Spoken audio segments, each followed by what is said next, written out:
তিনটি বিষয় হচ্ছে চিরস্থায়ী নয়, সেটা হচ্ছে স্বাস্থ্য, সম্পদ এবং খ্যাতি।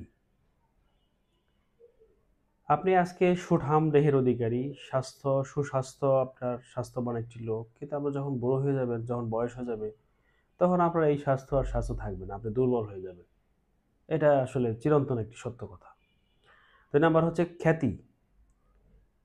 আপনি খুব সুনাম আছে, আপনি অনেক খ্যাতি, অনেক নামি দামি একজন লোক, কিন্তু এই নাম দাম, এই খ্যাতি চিরস্থায়ী না।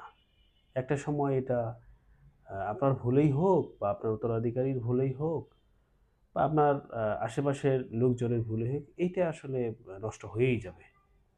৩ নাম্বার হচ্ছে সম্পদ। একটা কথায় আছে, এক পুরুষে করে ধন আরেক পুরুষে খায়, আরেক পুরুষ এসে দেখে খাওয়ার কিছু নাই।